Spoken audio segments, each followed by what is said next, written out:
Hello everyone, welcome to my channel. I am Garima Singh and in this video we are going to do the important concept of arithmetic mean. We'll be doing the individual and the discrete series today. In class, so today we'll be doing a very interesting chapter from our statistics, which is basically the measures of central tendency, and in this chapter we are going to deal with the arithmetic mean only. Okay जब हम central tendency की बात करते हैं तो central tendency की meaning क्या है, अर्थमेटिक मीन अगर मैं बोलती हूँ तो वो क्या चीज़ होती है और हम इसको कैसे कैलकुलेट कर सकते हैं, right. So talking about the central tendency means it is a value, which value, central value और the representative value of a statistical series. एक स्टैटिस्टिकल सीरीज है, suppose let me say 1 2 3 4 5 and so on. This is a series. Okay, इस series को इसकी central value क्या है, या अगर मैं एज अ होल इस सीरीज को रिप्रेजेंट करना चाहूँ तो एक टर्म ऐसी हो जिससे मेरी पूरी सीरीज मेरी रिप्रेजेंट हो जाए, उसको बोला जाएगा central tendency. I hope this is clear. Do not get confused. We'll be doing each and every example so that the concept is clear. Okay. Now, it is also known as the average value. इसको हम और क्या बोलते हैं, average value. भाई अगर मेरे को बात करनी है, फॉर एग्जाम्पल इंडिया की बात करते हैं, राइट. मुझे बात करनी है यहाँ पर कैपिटा इनकम कितनी है. So in order to calculate my per capita income मैं क्या करूंगी, मैंने पूरे एवरेज निकाले. ऑन एन एवरेज अगर मैं बोलूँ एक इंसान की पर हेड इनकम क्या है इंडिया में, it is easier to calculate and to use in various data, right.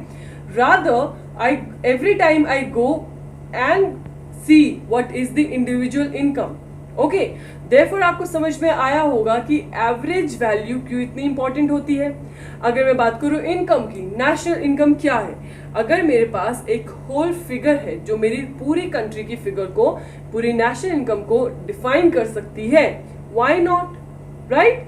Therefore it is also known as the average value और इसी को हम क्या बोलते हैं, it is also called as the measure of location. Okay, there is nothing much to explain in this theoretical part. Let's move ahead. Now, according to Professor Clark, he says an average is the figure that represents the whole of the group.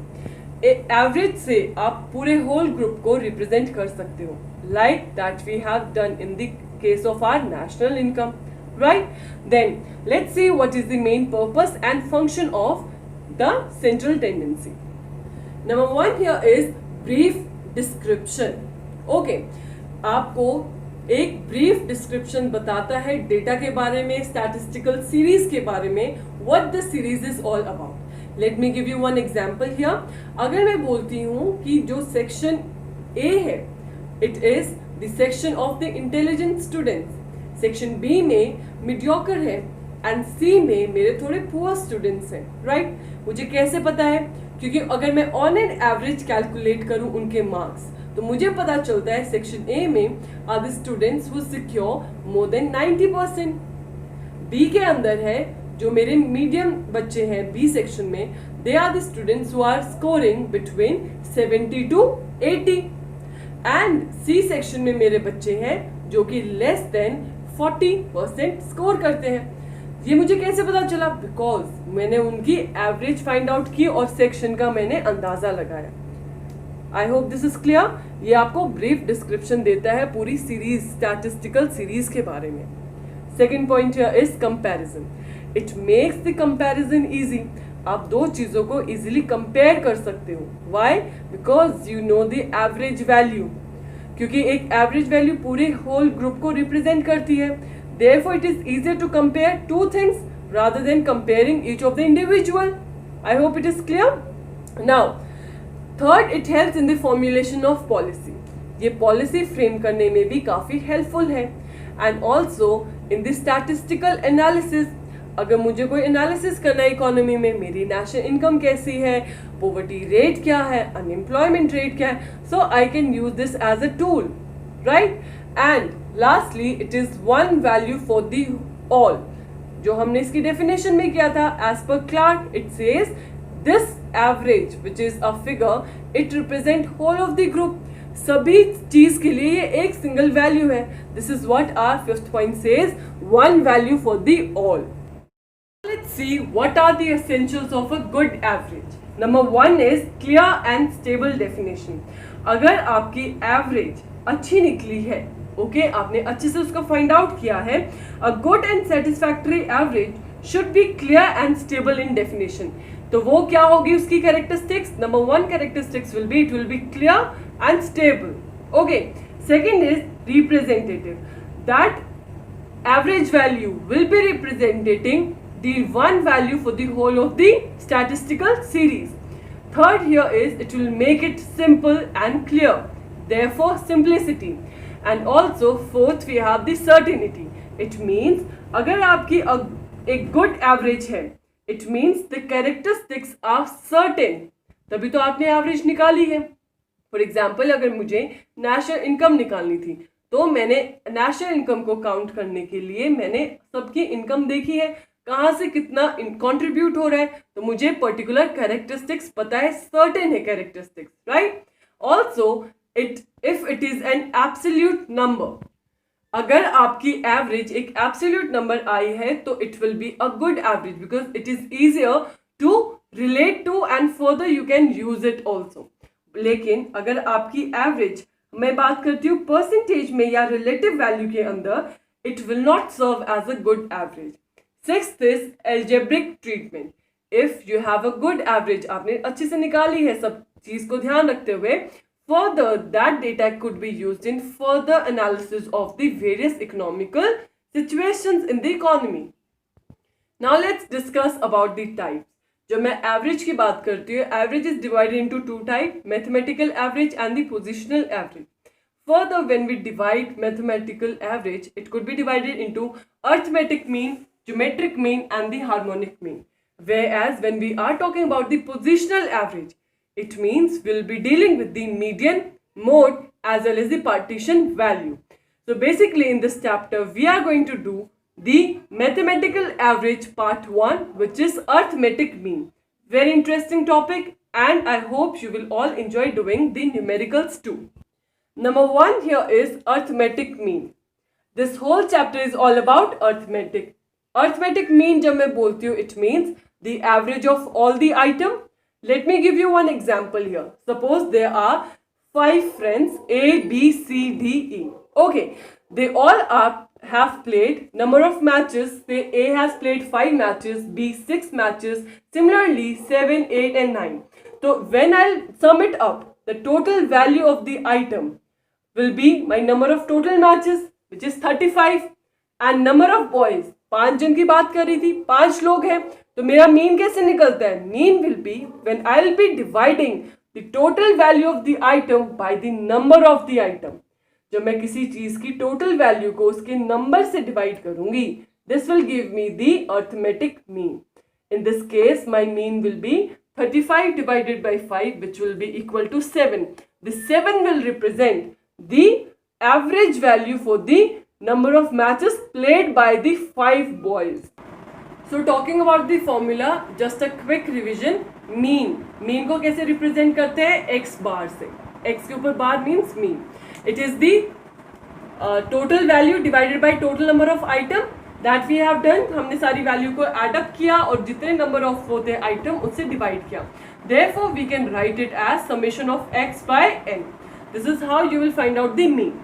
Now let's talk about the methods of calculation. When we talk about calculation of arithmetic mean, there are 3 methods, and in your exam you will be getting a particular method.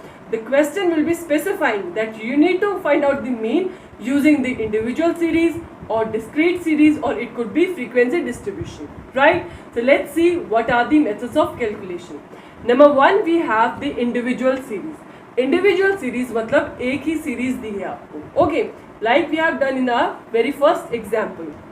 इसके अंदर 2 तरीके होते हैं, एक होता है direct method और एक होता है शॉर्टकट मेथड. डायरेक्ट मेथड क्या है? सिंपल है, वही फॉर्मूला रहेगा. मीन का क्या रहेगा? Summation of x by n by total number of item by number of item. like we have done in the example of the match. Okay, कि number of boys कितने थे, 5 थे, और number of matches कितने play किए उन्होंने, 35. Therefore my mean will be, if I am finding out the average using the direct method, it will be 35 divided by 5, which is my 7. This is one way. Other way here to calculate the mean in the individual series is the shortcut method. Now let's see what are the steps, how you will find out the mean using the shortcut method. The method here is the shortcut method. Very nice method and interesting too. Okay, shortcut method हम कब use करेंगे, जब हमारी individual series में जो हमारे items हैं that will be little large, तब बहुत ज़्यादा आइटम्स होंगे तब हम शॉर्टकट मेथड यूज करेंगे. And also always pay attention to the question, what the question is demanding. Mean find out करने के लिए आएगा, ऑलवेज सी की कौन से मेथड से बोला हुआ है, accordingly you need to find it out. Okay, then let's see the formula. Formula क्या है, mean is equals to A plus summation of D by N. अब आपने दो न्यू टर्म्स देखी है, एक ए है और एक समेशन ऑफ डी है. ए क्या है, मेरा एज्यूम्ड मीन है, और डी क्या है, डेविएशन. डी कैसे निकलेगा, जब मैं मेरी जो x की वैल्यू है उसमें से एज्यूम्ड मीन को माइनस करती चलूंगी तो मेरी डेविएशन निकल आएगी. और डेविएशन मतलब जो मैंने एज्यूम किया है, एज्यूम क्या करूंगी जनरली मैं, मिडिल वैल्यू. वो आपके ऊपर है, आपको अगर suppose this is the series, मैंने 40 वैल्यू एज्यूम की है, so that the calculation becomes a little easy. अगर आपको और सिंपल करनी है तो आप क्या कर सकते हो, there is another way of doing this. You can always go and choose the assumed value as the smallest value in the series. अगर आपको कैलकुलेशन सबसे ही ईजी करनी है तो आप सबसे स्मॉलेस्ट वैल्यू को चूज कर लो. से 15 है इस पूरी सीरीज में, 15 को भी आप एज्यूम मीन ले सकते हो. लेकिन टी आर जेन ने क्या बोला है, टी आर जेन बोलता है आप around, in and around the mid value के अराउंड वाली फिगर्स को आप एज्यूम वैल्यू चूज करते हो. आंसर सेम ही आएगा, आप करके देख लेना. मैंने टी आर जेन को ही फॉलो किया है because this is what you are following in the school. Now मैंने एज्यूम किया इसके अंदर 40 एज माई एज्यूम्ड मीन. 40 क्यों, क्योंकि अगर मैं इनको सबको एड अप करूं तो मेरा सम माइनस में होगा, क्योंकि क्या फॉर्मूला होता है x माइनस ए, और ये वाली वैल्यू को अगर मैं ऐड अप करती हूँ इसका मेरा सम ज़्यादा आ रहा है. ठीक है, तो आप देखोगे अभी कि मैंने एज्यूम किया 40 इधर. ओके, आप कोई भी वैल्यू एज्यूम कर सकते हो, अगेन आई एम रिपीटिंग. तो 40 एज्यूम किया, ए मेरा क्या हो गया 40, तो डेविएशन वाला एक कॉलम बनेगा. डेविएशन मतलब आप जब x में से हर x की वैल्यू में से एज्यूम्ड मीन को माइनस करते चलोगे. ठीक है, जैसे 15 में से 40 माइनस किया -25, 20 में से 40 माइनस किया -20, 30 में से 40 माइनस किया -10. Similarly you will go ahead. तो आप देखोगे जो माइनस वाली वैल्यूज़ है उनको एक साथ ऐड करेंगे हम, और जो प्लस वाली वैल्यूज़ है उनको एक साथ ऐड करेंगे. तो आपको समेशन ऑफ डी निकालना होगा, तो कैसे होगा, -10 + 15, तो माइनस ज़्यादा है यहाँ, तो -60 will be your deviation, summation of deviation. And number of item कितने हमारे 10, तो यहाँ 10 लिख दिया.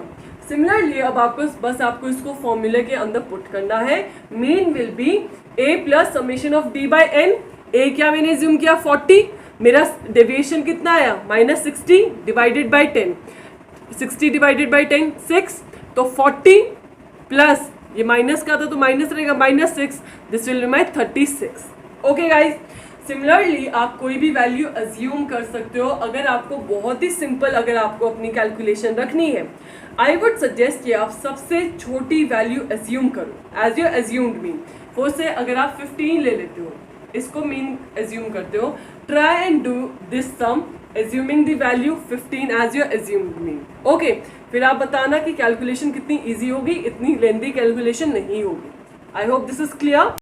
Series is discrete series. Discrete series को आप कैसे पहचानोगे, डिस्क्रीट सीरीज एक ऐसी सीरीज है जहां हमारे नंबर ऑफ आइटम भी होंगे प्लस फ्रीक्वेंसी ऑफ आइटम भी दिया जाएगा. Frequency means the number of times the item is repeating itself. Right, individual series में फ्रीक्वेंसी नहीं होती है, वहाँ सिर्फ नंबर ऑफ आइटम दिया होता है. तो you could now differentiate between the both. I hope this is clear. Now discrete series में अगर आपको डेटा में दिया हुआ है, इट मीन्स आप इसको कैसे कैलकुलेट करोगे when it comes to the average mean. there are 3 ways. One is direct method, shortcut method and step deviation method. Now let's quickly see the very first method, which is the direct method. पहले formula समझते हैं. Formula says mean is equals to summation of fx. fx means f is my frequency and x is my number of item, right? Is divided by the summation of frequency. Total frequency कितनी है उससे divide कर दूंगी तो मेरा क्या आ जाएगा, mean. If it is a discrete series. Okay, suppose this is my discrete series which has been given in the question. Do not see this part. Okay, fx को नहीं देखना है आपको, क्वेश्चन में बस ये दोनों मिला है. एंड आपसे question is demanding that you need to find out the weekly earning of the workers. Okay, इसमें पता चल रहा है वेजेस दिए हैं और number of workers. Number of workers मतलब फ्रीक्वेंसी है आपकी, f है ये. तो आपको f है और आपके पास x भी दिया हुआ है. This is my x. Okay, number of. So fx कैसे निकालोगे आप? 4 into 10 40, 5 into 20 100. Similarly you will find out the fx column. Okay, what does the formula says? It says the summation of fx is divided by summation of frequency. Just simply put the value, you will get the mean. This shows the weekly earning of the workers is around rupees 29.47 rupees. यही तो बात है. Mean क्या बताता है? Mean represent a common value for the entire series. तो ये पूरी सीरीज की एक कॉमन वैल्यू पूछूं, अगर मैं पूछूं कि वीकली अर्निंग इन सब वर्कर्स की क्या है, it will be 29.47. Okay, our second method is shortcut method. जब भी शॉर्टकट मेथड आएगा बच्चों, ये बात याद रखनी है कि यहाँ हम क्या करते हैं, एज्यूम्ड मीन एज्यूम करते हैं और डेविएशन की भी बात होती है, राइट? तो हमेशा याद रखना जो हम एज्यूम मीन लेंगे it will B from the x value. X के अंदर से हम एक में एज्यूम करते हैं. ओके, हमेशा एक्स से ही एज्यूम्ड मीन लेना है क्योंकि डेविएशन का फॉर्मूला क्या होता है, एक्स माइनस ए.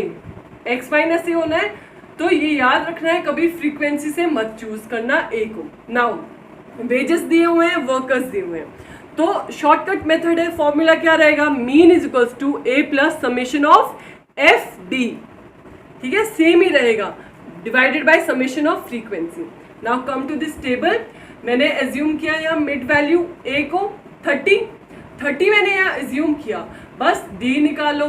10 माइनस 30 x माइनस ये होता है ना, x क्या है 10, एज्यूम वैल्यू क्या है मेरी 30. 10 minus 30 minus 20, 20 minus minus 30 is minus 10. Similarly I'll get the value.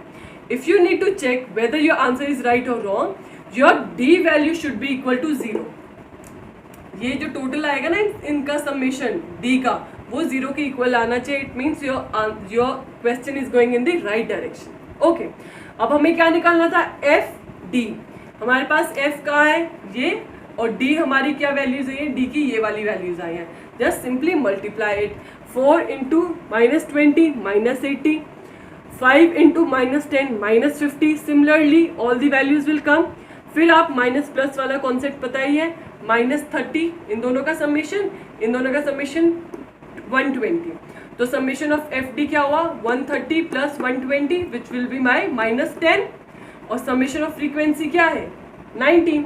Just put it in the formula. Mean क्या आएगा 30 प्लस 10 माइनस 10 बाई 19.